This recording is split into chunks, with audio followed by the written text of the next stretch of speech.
Aleikum selam rahmetullahi wa barakatuh për të gjithë. O gja, kur dush mujna mi anis, ti din, o gja, vesh një kisha thonë o gja, Allah i të shpërblip se ke pranu ftesën, e Allah i në Allah bereqet,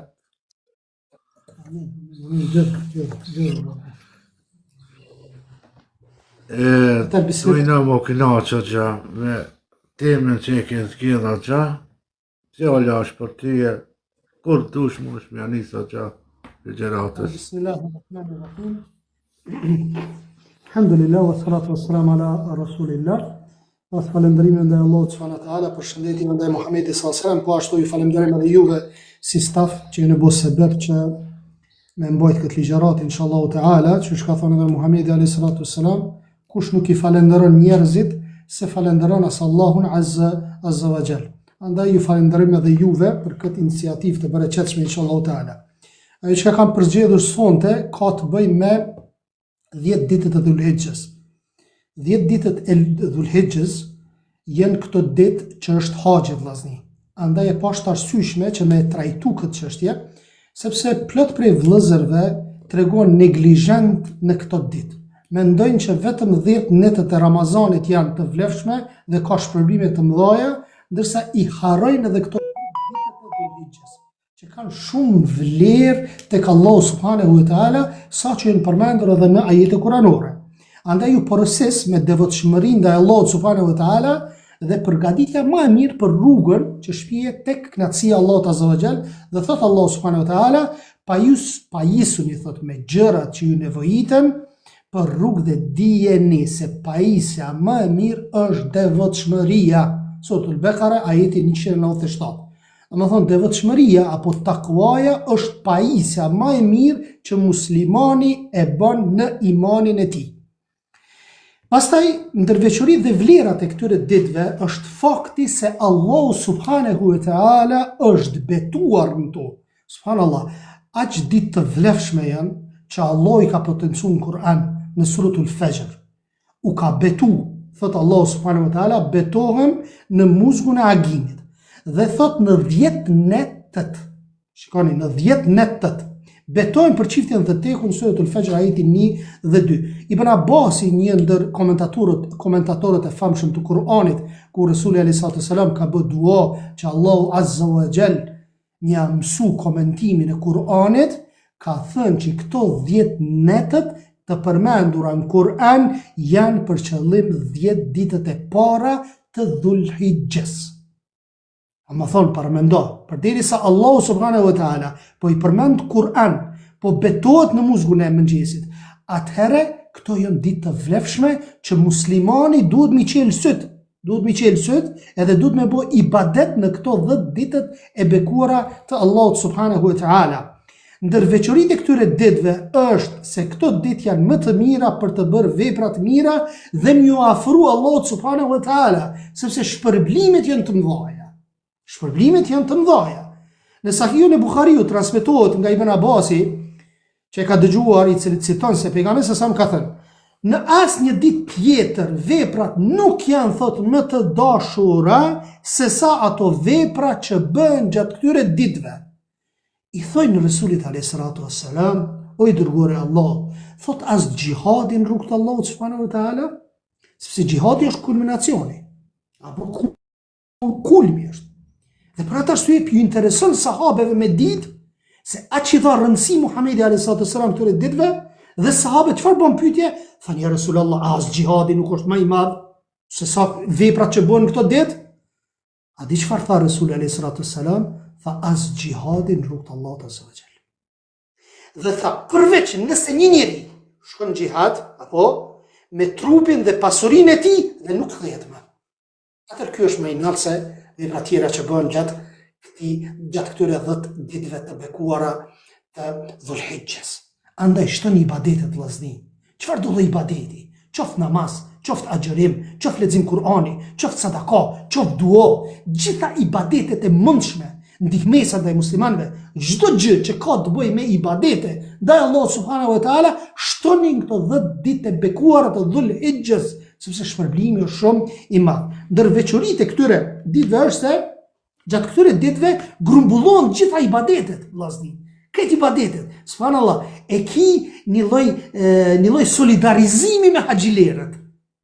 Atje duke shkuar ata duke bë tavaf, apo në Qabën e bekuar, apo duke bë namaze, apo edhe haxhi kur bëhet, do të thonë në ditët e Dhulhijhes.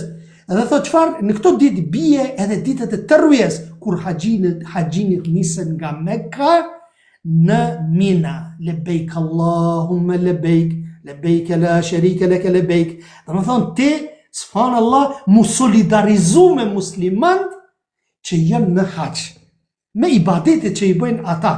Këto ditë bie edhe dita e Arafatit, subhanallah, ditë e madhe. Ditë ku nuk ka kthim brapa të lutjes. Nëse i ngrit durët atë ditë, Allah subhanahu wa ta'ala ti pranon duat. Atë ditë zbret me laqja Gjibril, subhanallah. Atë ditë zbresin me lajket, zbret Gjibrili alayhi salam. Dhe për atë arsye prej sunetit Muhamedit alayhi salatu wassalam është prej drekës deri në akşam me bë dua. Pejgamberi sallallahu alaihi wasallam ka nejtë në kom vllazni. Tër ditën. Ka bë dua, ka nejtë në kom, subhanallah. Me orë të tëra. Me orë të tëra. Që është problem me bo. Ka prej hoxhallarëve, subhanallah, që e kanë bë këtë sunet pejgamberit alayhi salatu wassalam.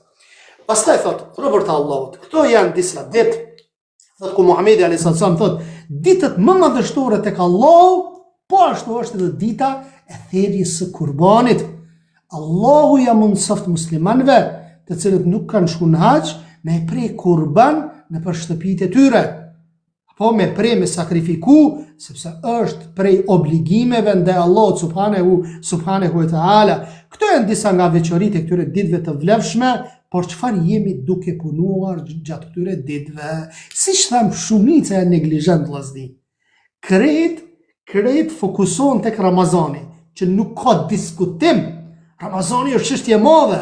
Apo mirë po, dietarët thonë i neglizhen për tyre dhe Sheikh Ibn Uthaymin rahimahullahu ta'ala thot i neglizhen ibadetet në këto ditë të bekuara. Thot a kanë lëvizur thot zemrat tona gjatë këtyre ditëve që të pendohen dhe të kthehen tek Allah subhanahu wa ta'ala. Subhanallah, e bën një qiyas Sheikh Abdurrazak al-Badr, djali Sheikh Abadit.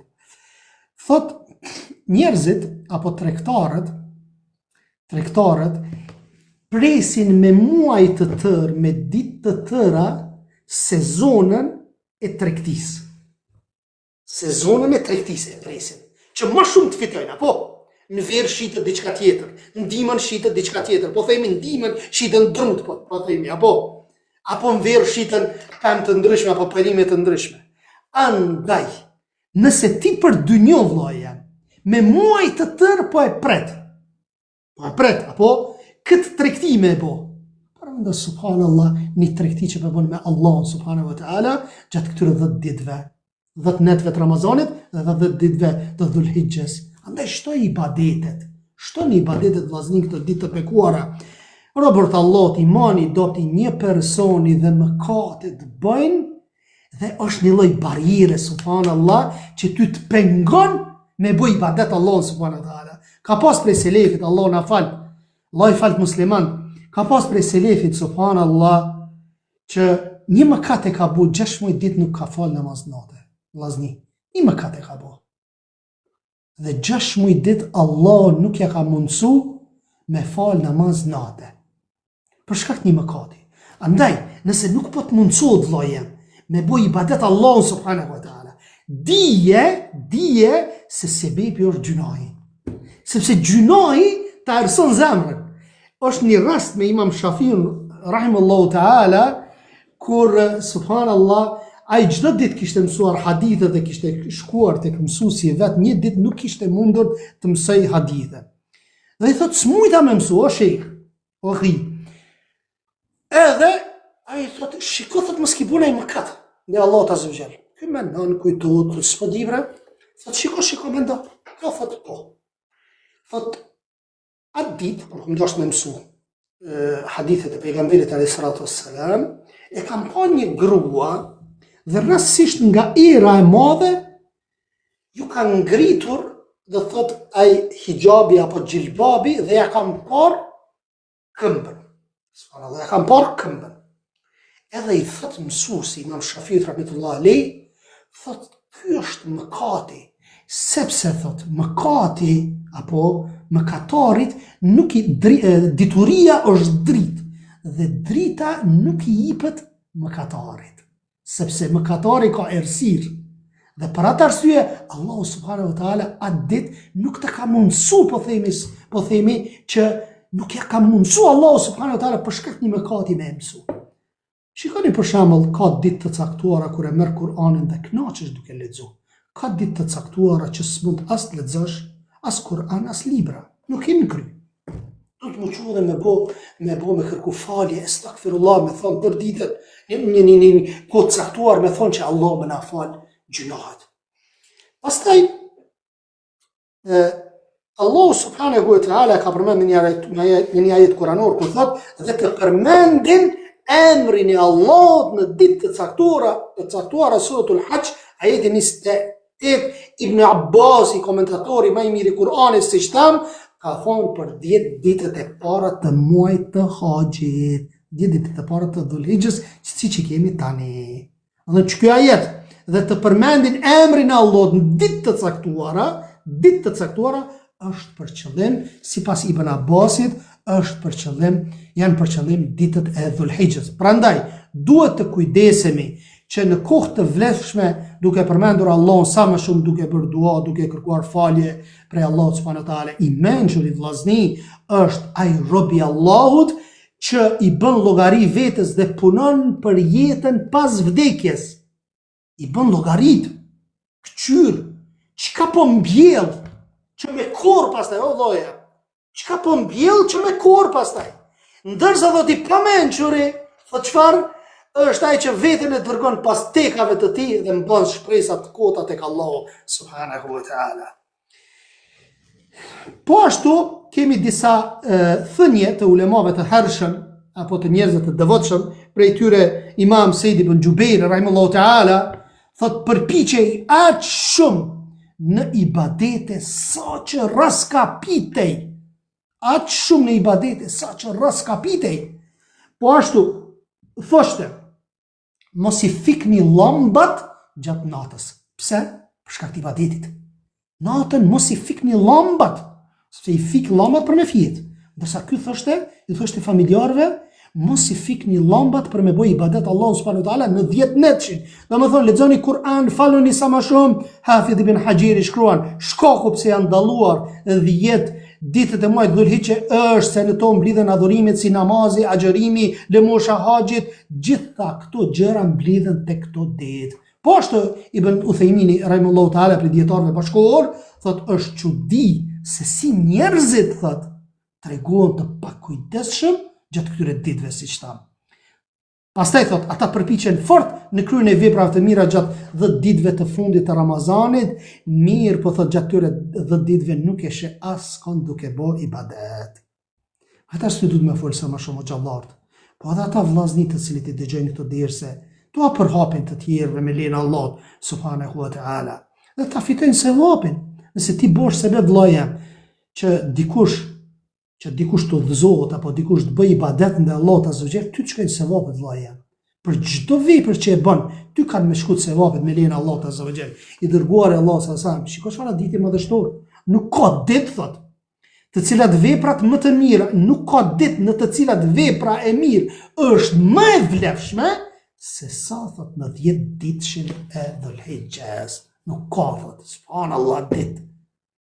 Kush po thot Rasuli alayhi salatu wassalam.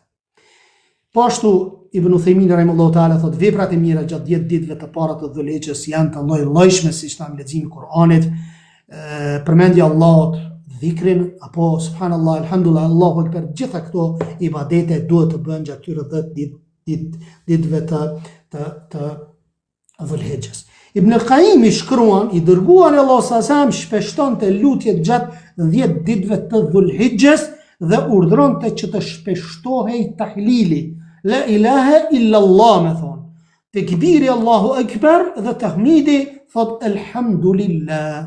mund të bën këto dhikre gjatë këtyre ditëve të bekuara. Po ashtu Imam Ibn Rejebi rahimahullahu taala thot adhurimet vullnetare nafile gjatë këtyre ditëve thot janë më të vlefshme se ato që kryen gjatë 10 netëve të fundit të Ramazanit. Paramendo subhanallah.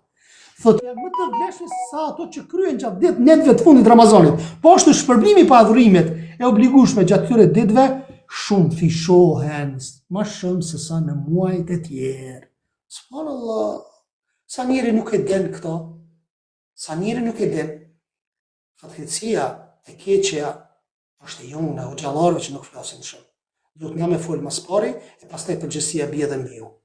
Mirë po, fillimisht, përgjësia mbi ata që e kanë marrë në dorë davetin, që e kanë marrë bajrakin për me bo davet, ata dhe për atë arsye, a Rasuli a.s. që ka thonë? Në 3 grupe xhehenemi ka më kallë, mas pari. Dhe njëri prej tyre është dietari, thirrsi dietari, i cili ka thirr që njerëzit të thonë, mashallah, njëri madh jeti, ti je dietar. Dhe nuk e ka bo fise bililja. Nuk e ka bo që ta përhapë dinin Allah azza wa jall për me kënaqë Allah azza wa jall. Por se e ka bërë që të thonë njerëzit, mashallah, alamet dietari, alamet hoxha që në këti. Allah në pastroft sinceritetin. Allah në pastroft zemrat vllazni. Shekh Albani rahimahullahu taala shpesh kur vinte te ky hadith mendonte, thoshte me vete, ta lë diturin, dhe më thonë atë pjesën e dietarit, ta lë se po friksohem, mos vall po m'kop mua kjo gjë. Andaj çështja e rrezikshme është sinqeriteti. Sinqeritetin dhe vullnet kemi për hir të Allahut azza wa jall. Po ashtu Ibn Rejebi thot, shfrytëzoni rastin gjatë këtyre ditëve madhështore sepse ato s'mund të zavensohen dhe janë të paqmueshme. Çfarë do të thotë që ti je në 10 e parë të muajit Dhulhijhe? I dërguar Allah sa ka thënë, ditët më të vlefshme të kësaj bote janë 10 ditëshin e Dhulhijhes. Dhe thot me një hadith tjetër, që këtu do të ndalem pak. Shikoni hadithin. Kur të hyjnë 10 ditët e muajit Dhulhijhe dhe ndonjëri prej jush e përgjithshme, kur hyn 10 ditët e Dhulhijhes dhe ndonjëri prej jush thot të therr kurban, ka niyet me therr kurban, atëherë le të mos merr asgjë nga çimet, nga thonjet dhe nga lëkura e tij. Hadithin e transmeton është në Sahihin e Muslimit. Bukur. A kemi vend për keq komentim dhe keq kuptim, siç fatkeqësisht e pash një hoxh që e kish postu një postim duke thonë sipas methebit ton, lejohet me i prej, nuk është obligim, mos me i prej, ku e di unë gjitha këto gjëra. O vllai jam, veç paramendoj ta kesh Resulin alayhis salatu wassalam për ball dhe ti thot Resuli alayhis salatu wassalam kur ke niyet me prej kurban, me thirr kurban, thot mos merr nga thonjet, mos i prej thonjet, qimet, lëkurën, ku e di unë në përgjithësi. Ti thuash me thebi im thot kështu. Abu Hanifi rahmetullahi alayhi ka thënë idha sahah al hadith fa huwa madhhabi. Thot nëse hadithi është sahih, huwa madhhabi, ai është madhhabi jam. E ka pa në zonësin e vetë duke shënu. Thot çfarë po shënon? Thot unë flas diçka sot dhe nesër ndryshoj. Dhe ki kujdes, shikon nga e marr unë. Se ka mundësi njeriu me gabu. Mos bëni fanatizëm. Dhe ai asnjë alimi. Alimat i kemi mbi kokat tona, dietarët i kemi mbi kokat tona. Mirë, po kur të vjen hadithi i saktë i Resulit alayhis salatu wassalam, në asnjë mënyrë nuk lejohet me kundërshtu. Po ashtu, gjatë 10 ditëve të Dhulhijhes kemi edhe dhikret e ndryshme, thot sikur dhikret Allahu Akbar, la ilaha illa Allah, Allahu Akbar walillahi alhamd. Këto duhet të bën, këto janë dhikret e përgjithshme, vllazni që duhet të bën tekbire. Duhet bën tekbire të madhërohet Allahu subhanahu wa ta'ala. I kam takuar, thot Mejmun ibn Mehran, rahimallahu ta'ala, thot i kam takuar, thot njerëzit, sahabet, se si thëritnin aq shumë tekbire gjatë 10 ditëve të Dhulhijhes, sa që zërat e tyre u ngjasonin valeve të detit. Aq shumë, subhana, në për rrugë, në për sheshe, e kanë ngrit zërin. Dhe çfarë? Kanë bot tekbir Allahun subhanahu wa ta'ala. E kanë madhëru Allahun Azza wa Jall. Enes ibn Malik rahimahullahu ta'ala thot radiallahu anhu, përpara thuaj se cila ditë e dhjetëshit të parë të Dhulhiqës vlen sa 1000 ditë. 1000 ditë. Dhe thot ndërsa dita Arafatit sa 10.000 ditë. Fjallë e Enes ibn Malikut. 10.000 ditë është një ditë Arafatit. Ndërsa një ditë e Dhulhiqës është sa 1000 ditë. Subhanallah. Allah na mundsof me bëu vepra të mira vëllezër. Ibn al-Qayyimi rahimahullahu ta'ala shkruan i dërguar Allah sa shpeshtonte lutjet gjatë 10 ditësh të Dhulhiqës dhe urdhronte të shpeshtonte tehlilin la ilaha illallah, tekbirin edhe me thonë alhamdulillah. Abdullah ibn Amr radiallahu anhu, për cilët e këtë thënë, Abdullah ibn Amr radiallahu anhu thot i dërguar Allah sa ka thënë lutja më mirë është ajo në ditën e Arafatit. Në ditën e Arafatit lutja më mirë është. Thot dhe fjalët më të mira që i kam thënë unë edhe profetët para meje janë la hawla wala la ilaha illa Allah wahdahu la sharika lah lahu al-mulku wa lahu al-hamdu wa huwa ala kulli shay'in qadir. Që kjo është fjala më mirë që duhet ta thuash në ditën e Arafatit me lejen e Allahut subhanahu wa taala. Po ashtu i dërguar Allah sa ka thënë s'ka shpresoj tek Allahu Azza wa Jall që agjërimi i ditës Arafatit t'i shlyej mëkatet paras vitit parasaj dhe vitit pasaj. Subhanallah, 2 vjet. Një ditë kemë agjëru, 1 vjet të kaluar kanë më të fshi mëkatet dhe 1 vjet pas kanë më të fshi mëkatet. Sheikh Albani rahimahullahu ta'ala thot për hadithet që janë në këtë formë që vinë, nuk janë për qëllim vetëm mëkatet e vogla. Shamëll, kur thot pejgamberi alayhis salatu wassalam, kushdo që shkon në haxh, nëse i pranohet haxhi apo pranuesi të haxhit, thot kthehet i pastër sikur ka lind prej nonës vet. Sheikh Albani thot kthehet i pastër, po thot Resulullah alayhis salatu wassalam. Një kapitull të rri o vllai. O vllazni, ju që kushdo që ka mundësi me shku, mos e lëni pa shku në haxh vllazni. Se çështjet po shtrëngohen. Shiko, sot për sot nëse dënë me shku, nuk mundesh me shku. Po duhet me prit 2 vjet. Po mbushët numri, sepse po shtohet numri besimtarëve. Shiko sa njeriu të shku numre, subhanallah. Alhamdulillah, mirësi e madhe. Me pak para, nuk jenë shumë. Ta syshme. Andaj shfrytëzoje vllai jam. Punë nuk nalen. Punë nuk nalen. Ko me martu babi, ko me martu, ko e di unë çikën, djalin, përgjithësi ko me bo shtëpia, o nuk nalen punë, do vllazni. Punë nuk nalen. Pare të bëj dhe shko. Dhe dije, kushdo që shkon në haxh, dhe kushdo që shkon në numre, Allahu subhanahu wa ta'ala 2 sene ka me t'i dhonë. Ki mu kthy i pastruar për i mëkateve, sikur i lindur për i nonës tënde, subhanallah, i ki 30 vjet, ke bo 20 vjet gjuna, ke bo. I pastër. Dhe i dyta, Allahu pa ta shton pasunin. Kemi raste konkrete që njerëzit që kanë shku numre, që kanë shku në haxh, Allahu ka shtu hada më shumë pasuni. Nëse i ki gojnë në pasunisë, vallaj ta shton Allahu sa gjë pasuni. Mos ki frikë. Mos ki frikë. Kur thonin në Turqi, pas 5 vjetë, pas 10 vjetë për na vjen rendi me shku u çuditshi. Në çat moment kur shkëshim me regjistru për njerë u registration.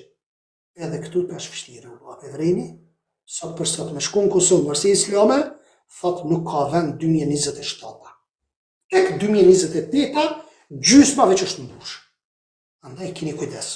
Keni kujdes, momentet që i boni paret, shkoni në haxh, kryeni një shtyllë të islamit me lejen e Allahut subhanahu wa taala, dhe po ashtu hadithin siç e theksuam, siç e potencuam, tash është dita e Arafatit, është mirë me agjëru, sepse për 2 vjet gjuna që ti bën me lejen e Allahut subhanahu wa taala do të falen gjunahet. Do të falen gjunahet.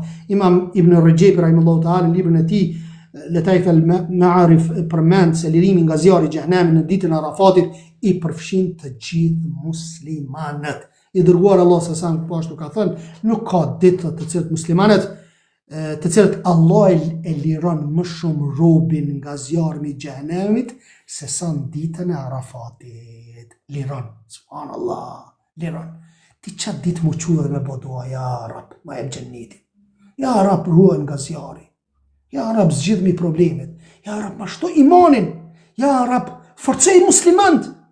Ja rab, ruaj muslimant nga kurthat e kufarve, nga kurthat e bidatxhinjive, nga kurthat e të debijuarve. Ruaj muslimant. Ja rab, bën dua, edhe për veten, edhe për familjen, edhe për gjithë muslimanët e ummetit. Dhe thot, ai zbret në qiellin e dunjos, pastaj mburret me ta para engjëve dhe thot, çfarë dëshirojnë këta? Subhanallah. Zbret Allah subhanallah, nuk e dim si zbret, bila kef, nuk dim. Dhe mburret para me lajkeve, dhe thot, çfarë po kërkojnë këta robër? Çfarë po kërkojnë? Se cili e lut Allah subhanahu wa ta'ala. Se cili po e lut Allah azza wa jall. Nxet, me ihrama, të lodhur, të raskapitur, duke i ndrit duar tek Allah azza wa jall. Allah nuk ta hum mundin kot Allah azza wa jall. Nuk ta hum mundin kot. Subhanallah, i pagon 7.000 euro.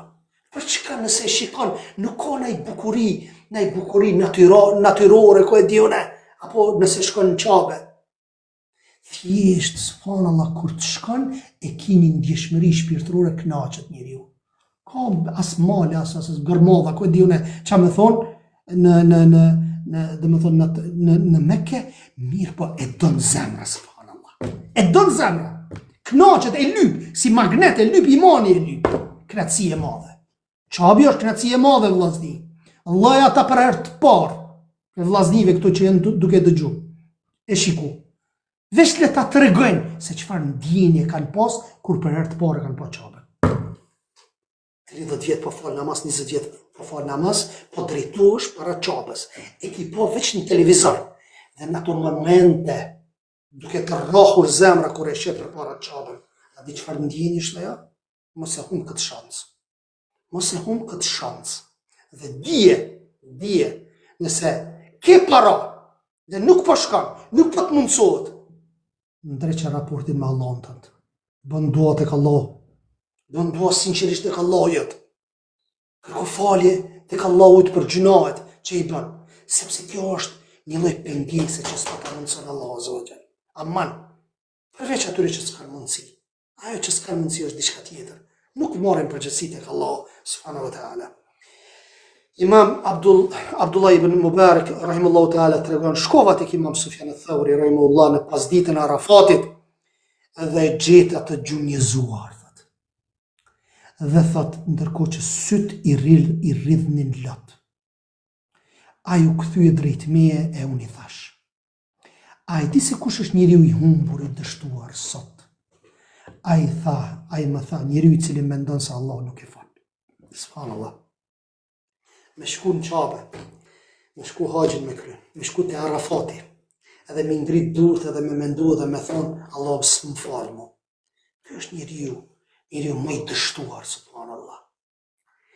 Imam Ibn Uthaymin rahimahullahu ta'ala thotë, në ditën e Arafatit është mirë që njeriu të zgjedh lutjet e përcjella nga pejgamberi alayhis salatu wassalam, dhe ai shpesh thoshte, o Zoti ynë, na jep të mira në këtë botë dhe në botën tjetër. Rabbana atina fi dunya hasanatan wa fil akhirati hasanatan wa qina adhaban nar. O Zot, jepën të mira këtë botë dhe në botën tjetër, dhe na ruaj nga zjarri i xhehenamit. Ditën kur do t'japin llogari. Pastaj thot, pastaj e bënte duan thot dhe na ruaj nga dënimi i zjarrit të xhehenamit, ndërsa prej dhikrit është fjala e sallallahu alaihi wasallam, lutja më e mirë është ai ditën e Arafatit, cila është la hawla wala quwata la ilaha illa Allah wahdahu la sharika lah, lahu al-mulku wa lahu al-hamdu wa huwa ala kulli shay'in qadir. Nuk ka ditë të vitit më të dashur tekon për të agjëruar se sa agjërimi i ditës së Arafatit. Imam Ata ibn Abi Rabah rahimahullahu ta'ala thoshte, nëse mundesh të vetmosh gjatë mbrëmjes së Arafatit, mu vetmu. Thot për të lutur, thot atëherë bëje deri në takimin e radhës. Subhanaka Allahumma bihamdik, ashhadu an la ilaha illa ant, astaghfiruka wa atubu ilaik. Kam edhe kurbanin, më thonë për kurbanin, nëse doni me vazhdu, po e vazhdoj edhe kurbanin pak kam si shtecë me bo. Çka thoni? Po, gjë bash për kurbanin, dush edhe me na tregu, po, banë që. Po, në mos. Kurbani, dini vllazni, se thash mos po bote tepër për çato pyes më mirë. Kurbani është prej vajxhipeve që edhe Allah subhanahu wa taala ka përmendur në Kur'an, bilesa që Rasuli alayhi salatu wasalam ka thënë në një hadith, thot ai që ka mundësi me kry, apo dhe më thonë këtë kurbanit dhe nuk e bën, thot mos t'ju afrohet faltoreve tona, mos t'ju afrohet, më thonë faltoreve tona për me fal namazin e Bajramit. Disa gjëra tjera janë për shembull një prej pyetjeve ka arë që a lejohet pagesa kasapit të bëhet me ndonjë pjesë nga kurbani. Është pyetur Sheikh Uthaymin rahimahullahu taala edhe ka thonë jo. Do të thonë çka i thot? Për shembull, po e zon. Thot prerja kurbanit kasapi i lyp ta zon 20 euro me prej kurbanit. Edhe thot un po të jap 10 euro, po edhe në vlerë të 10 euroshit po ta jap thot lëkurën. Nuk lejohet. Thot nuk lejohet, sepse ai në këtë rast e ka shitur ata me të cilën është afruar tek Allahu, pra mishin, edhe nuk i pranohet kurbani vllazni. Humb problemi. Dhe duhet të mos kujdesim këtë gjë. Alhamdulillah, më thonë këtu në Kosovë, flasim vërsia islame i merr ato, më thonë lëkurat, edhe i përdor për gjëra të nevojshme humanitare, po edhe i shkon i dërgon puna nëse nuk i shtin punti, apo kur shtet për vlefshmërinë e kurbanit, të jetë prej bakëtive, deve, lop edhe dhen. Deve, lop edhe dhen. Të ketë arritur moshën, duhet me ditë sa ka moshën. Delja është 6 muaj e ma tepër. Delja është 6 muaj e ma tepër. Pastaj kemi dhin, e kemi 1 vjet e sipër. Lopa 2 vjet e sipër, ndërsa devja 5 e sipër. 5 e sipër. Edini devja dhe lopa mund të bën 7 veta. Mund të bën 7 veta.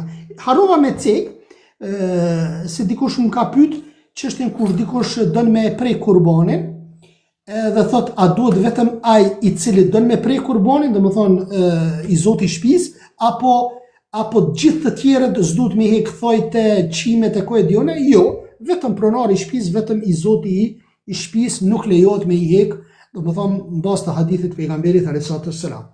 Pikë tjetër është mos ketë meta, të cilat e pengojnë që kafsha të jetë e vlefshme si kurban. Për shembull, verbria e qartë, e shet që është qartë tamam kështu më thonë vrejë. Smundja e qartë, çalën apo sunhec. Dhe thot dopsia e cila bën kafshën ta hub kontrollin mendor, si i hubt. Apo është, atëherë ky nuk bëhet kurban. Ky nuk bëhet kurban. Rregullat e prerjes së kurbanit, nëse njeriu dëshiron me thirr kurban, atëherë prej tij kërkohen disa gjëra. Ta thirr me thik të mprehtë vllazni, e pas kujdes. Prerja e thika duhet të jetë e mprehtë. Edhe me pas kujdes, jo afër, domethënë kurbanit ti me mpreh thikën.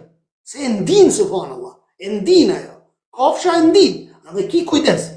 Thot kur ta thirrni kafshën, thirrni në mënyrën më të mirë, thot Resuli alayhi salatu wasalam, mprihjen e thikën dhe kafshën qetësojeni që do ta thërni. Merrni me të mirë kafshën duke e prekur, apo merrni me të mirë. Pastaj thot, të mos e mpreh thikën para syve të kafshës. Nuk lejohet me mprej para syve të kafshës, çështa. Pse? Sepse ajo frigohet, se e di se kur njeriu e mpreh thikën, domethënë do ta prej kafshën. Nga Ibn Abbasi për cilë radiallahu anhu, se një njeri e shtriu për tokë një dele dhe filloi ta mprihte thikën, me mpreh thikën. Atë Resuli e sësan tha, mirë për ty, tha. Shiko, tha, mirë për ty, mos dëshiron të mbysësh 2 herë, përse nuk e mpreh thikën para se ta shtrije, po të 2 herë me myt kafshën, ki kujdes, ki frikë Allahun. Po ashtu nuk duhet ta thirr para syve të kafshës tjetër. Nëse janë 2 kafshë, i ki 2 kurbana, heken jonën, mos ta sheh, to e prej, se e ndin subhanallah. Sepse edhe ajo friguat kur e sheh motrën e saj, themi, apo duke u shtrir e u thirr. I dërguar Allahu sa ka thënë, kushdo që e shet lëkurën e kurbanit për të s'ka kurban. Që ka ditë? Që e potencon për punën e lëkurës.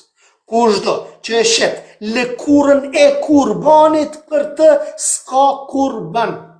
Andaj kujdes, po jep gjithë ato pare, edhe me të shku huq gjithaj kurban. Po ashtu për cilët se kur shokët e të dërguarit sallallahu alajhi wasallam takoheshin në ditën e Bajramit njëri tjetrit do thoshin Allahu na praktikabala Allah minna wa minkum, çu është ajo, Allah na pranoft prej neve dhe juve veprat e mira.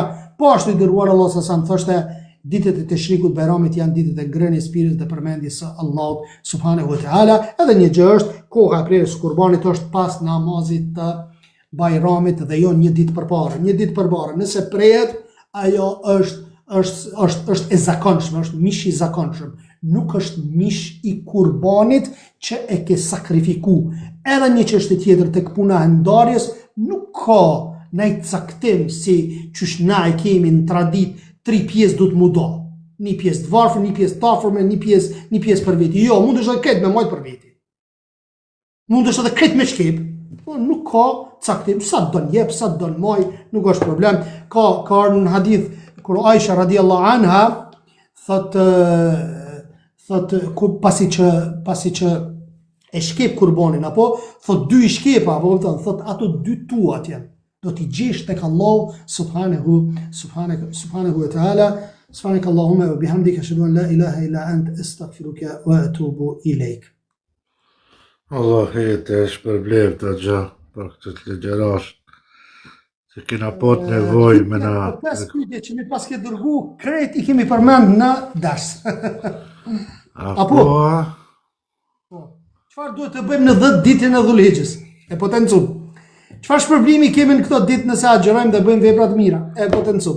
Si ka kalu Muhamedi alayhi salatu wassalam në këto 10 ditë? Normalisht ka hadithe të pejgamberit alayhi salatu wassalam që ka agjëru, ka bë dua, gjitha këto gjëra. Si dalloj këto ditë nga ditët tjera të vitit? E potencum dhe çka ka të posaçme në këto 10 ditë, ka të posaçme këto 10 ditë, ndërsa në ditët e Ramazanit janë 10 neçi. Shehul Islam ibn Taymija thot 10 ditëshit e Ramazanit, 10 ditëshit e Dhulhijhes janë më të vlefshme se 10 ditëshi i Ramazanit, fundi i Ramazanit.